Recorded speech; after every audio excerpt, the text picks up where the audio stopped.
Assalamualaikum warahmatullahi wabarakatuh. Sahabat belajar Islam, manusia diciptakan Allah untuk tujuan mulia, yaitu mengabdi dan beribadah kepada Allah Ta'ala. Islam merupakan agama yang realistis karena sejalan dengan fitrah manusia. Allah Ta'ala memilih Islam sebagai agama yang diridhoinya untuk meraih keselamatan dan kebahagiaan dunia akhirat. Seorang hamba wajib mengimani dan melaksanakan semua syariatnya, yaitu Al-Quran dan Sunnah Nabi beserta ijtihad para ulama. Sesuai dengan firman Allah Subhanahu wa Ta'ala, sesungguhnya yang paling mulia di antara kalian di sisi Allah adalah orang yang paling bertakwa. Al-Quran Surah Al-Hujurat ayat 13. Berbicara tentang amalan, ada banyak amalan soleh yang bisa mendatangkan ridho Allah. Selain menghidupkan 5 pokok rukun Islam, umat Islam harus melaksanakan apa yang dikerjakan oleh Rasulullah SAW.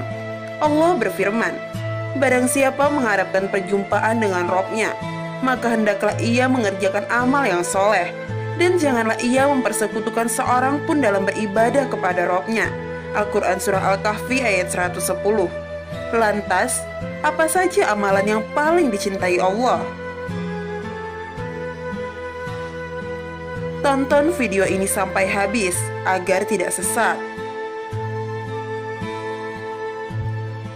Inilah 3 amalan yang paling dicintai Allah.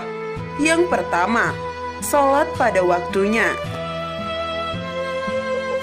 Sholat merupakan rukun Islam kedua yang diwajibkan bagi umat Islam. Ia menjadi tiang agama, sebagaimana firman-Nya, "Sesungguhnya sholat memiliki waktu yang telah ditetapkan bagi orang yang beriman." Al-Quran Surah An-Nisa ayat 103. Rasulullah SAW juga pernah ditanya, "Amalan apakah yang paling afdol?" Beliau menjawab, "Sholat di awal waktunya." Hadis riwayat Abu Dawud. Urusan sholat adalah perkara serius di dalam Islam. Sholat menjadi pembeda antara seorang muslim dan non-muslim. Sholat juga merupakan perkara yang pertama kali dihisab pada hari kiamat. Yang kedua, berbakti kepada kedua orang tua. Selain sholat di awal waktu, amalan yang paling dicintai Allah adalah berbakti kepada kedua orang tua, sebagaimana Allah berfirman di dalam Al-Quran, "Dan kami perintahkan kepada manusia berbuat baik kepada orang tua, ibu bapaknya. Ibunya telah mengandungnya dalam keadaan lemah yang bertambah-tambah dan menyapihkannya dalam 2 tahun. Bersyukurlah kepadaku dan kepada 2 orang ibu bapakmu. Hanya kepadakulah kembalimu." Al-Quran Surah Luqman ayat 14.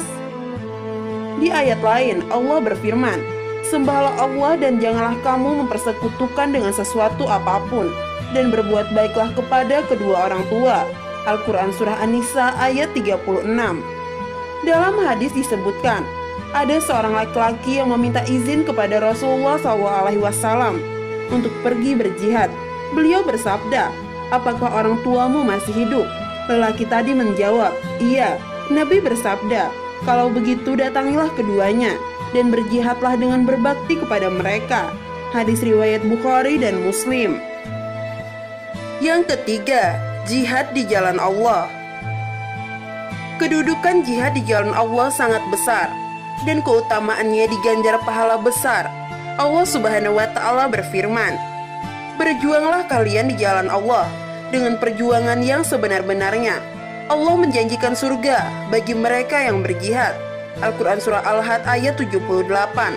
Rasulullah bersabda, "Wajib atas kalian berjihad di jalan Allah Ta'ala, karena sesungguhnya jihad di jalan Allah itu merupakan salah satu pintu dari pintu-pintu surga. Allah akan menghilangkan dengannya dari kesedihan dan kesusahan." Ketiga amalan tersebut sebagaimana riwayatkan hadis Imam Bukhari dan Muslim dari sahabat Abdullah ibnu Mas'ud berkata, "Aku bertanya kepada Nabi Muhammad SAW tentang amalan yang paling dicintai Allah Ta'ala. Beliau menjawab, sholat pada waktunya. Kemudian apa lagi?" Beliau menjawab, "Berbakti kepada orang tuanya." Kemudian apa lagi? Beliau menjawab, "Jihad fisabilillah." Hadis riwayat Bukhari dan Muslim.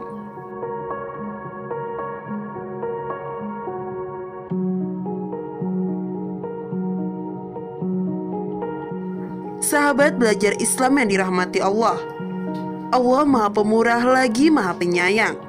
Semoga video ini bermanfaat. Wallahu a'lam bishawab. Wassalamualaikum warahmatullahi wabarakatuh.